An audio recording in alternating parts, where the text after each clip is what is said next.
السلام عليكم، معكم محمد مالو من قناة ميكانولوجي. النهارده نشرح ازاي نعمل برنت للجدول زي ده. انا عندي الجدول ده كله عايز اطبعه. عمل الطباعة هنا ممكن نعمل كنترول بي فور بن، او تعمل فايل تضغط على كلمة برنت. طيب انا دلوقتي عامل لي جايب 26 صفحة عايز الطبعة، تمام، لان بطبع عامل برنت اكتف شيت الشيت كلها، تمام.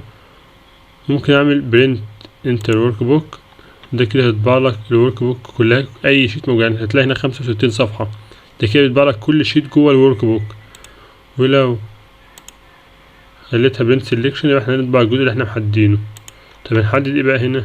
تعمل نرجع كده نقوم محددين الجدول ده كده، ونعمل كنترول بي،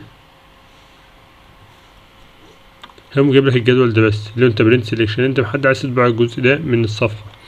طيب اول حاجة لو انا عايز اطبع مثلا 5 نسخ، هطبع مثلا 4 نسخ، والجدول ده عندي بيتكون من صفحتين، تمام. هيطبع الاول واحد، هيطبع الصفحة دي 4 مرات، ولا هيطبع دي واحد واتنين مرة، ولا واحد واتنين مرة، واحد واتنين مرة لحد يطبع ال4 صفحات. لو انت عملتها دي هيطبع واحد واتنين ادي اول مرة، واحد واتنين ادي اول مرة. طب لو عملناها الان دي هتطبع ايه؟ هتطبع واحد 4 مرات واتنين 4 مرات، ومش بالترتيب، يعني هتطبع واحد 4 مرات مع بعض واتنين 4 مرات مع بعض. انت لو عايز تخليها لاندسكيب تبقى عاملة بالشكل ده، تبقى يعني الورقة تبقى طالعة مقلوبة اللي هي كده، او لو انت تسيبها بورتريه زي ما انت عايز. طب لو احنا عملناها لتر، في عندك اي 3 اي 4، لو انت تعمل ورقة اي 4 وانت الابعاد بتاعك عايزها نورمال ولا نارو ولا وايد، يعني انت عايز تقسم قدام اليمين وقدام الشمال وكده. نسكينج لو انت عملتها فيت شيت اون بيج، هو كده حطلك ايه التيبل كلها في جدول واحد. لو انت عملتها فيت اول كولوم يبقى انت عملتها بالنسبة للكولوم بتاعتك. التنوع هتبقى عاملة بالنسبة للصفوف، الصفوف كلها هتبقى موجودة في الصفحة، وهنا الكولوم كلها موجودة في الصفحة، فانت عملتها فيت شيت اون بيج اهي، تمام. انت عملت دي خليتها لاندسكيب، تلاقي عندك بالشكل ده كل الجدول هو معاك ظاهر. تقوم ايه طبعا بعد كده برنت، ودي انت هنا بتختار الطبعات اللي عندك. الطبعات اللي عندك انت لو عملتها هنا تعملها كده ايه PDF، برنت تو PDF، تمام. تمام. ده دلوقتي الجدول بتاعه كان واحد من 1 ل21، انا عملت في النص خط كده، قمت ضاغط على اول خلية هنا في الصف، قمت عامل على بريك، قمت عامل انسيرت بيج بريك، تمام. كده دلوقتي اللي هيحصل ايه لما اجي اطبع؟ هو عامل محدد الجدول اهو اللي هطبعه، بعمل كنترول بي، هتلاقي الجدول عندك مقسوم 2، الجزء ده من 1 ل9، وبعد كده من 11 ل21. ليه؟ انت عملت بيج بريك فصلت الجدول ل2. انت لو خليتها السليكشن دي قمت مغيرها فيت شيت اون بيج، دخلت فيت شيت اون بيج هتلاقي جاتلك الجدول كله، ده اجباري خلاص. انت عايز الشيت كله جوه الصفحة بتاعتك بالطباعة، انت خليتها نو سكيلينج يبقى انت كده قسمتها على 2، تمام. فاحنا خلاص هنعملها مثلا ايه فيت شيت اون بيج، فهو خلاص جاب لك كده ايه الجدول كله معاك، تمام. طب ايه دلوقتي البيج ستاب؟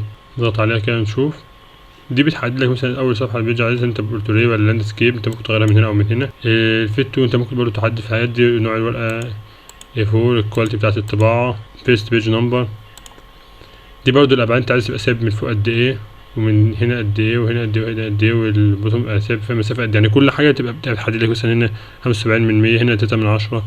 هنا بقى الفضل انت ممكن تكتب مثلا عايز اكتب في اول حاجه هنا اكتب ايه حاجه معينه فوق، تبقى في كل صفحه تيجي تطبعها، مش هتبقى انت مكتوبه في الورقه من جوه في الاكسل، لكن مكتوبه بس في الطباعه. انا ممكن اختار حاجه من الحاجات دي، لو انت عايز، لو انت محدد حاجه ممكن تعمل ايه خلاص. لما تقوم كاتب مثلا عايز تكتب في السنتر تكتب مثلا ماله، قوم تعمل اوكي. لو عملت اوكي كده هتلاقيها موجوده ايه ظهرت فوق عندك اهي مكتوب على طول هنا، ماشي. لو عايز اكتب حاجه تحت مثلا، لا تحت مثلا خليها تعدي الصفحات، تعمل اوكي، هتلاقي عندك هنا ايه بيج 1. طب لو احنا رجعناها هنا تاني نو سكيلينج، تلاقي مقسوم عندك هنا بيج 1 وهنا ايه، تيجي تقلب تلاقي بيج 2 هنا برضو مكتوب ماله، يبقى انت كده ايه ظبطت الهيدر والفوتر. طب لو احنا رجعنا هتلاقي اصلا الصفحه مش مكتوب فيها حاجه، انت هتطبع الجدول عادي، بس هي الفكره كلها في ايه، في الحاجه اللي انت عملتها. عايز بقى تشيل اللي انت عملته، تقوم عامل الهيدر والفوتر، تقوم رايح عامل نون، تقوم رايح هنا وعامل نون، كاتب اوكي، هتلاقي مسحت من عندك على طول. الشيت ده بقى اللي انت عايز البرنت اريا،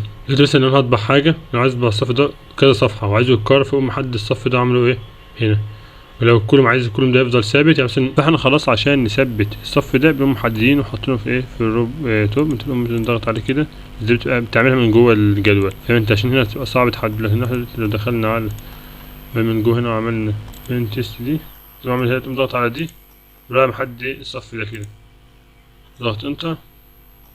انت في اي طباعة هتلاقي الصف ده ظاهر على طول، ولو انت ضغطت على الروب دي، ضغط على حرف ايه، ضغط انتر، هتلاقي الصف ده ثابت معاك اساسي.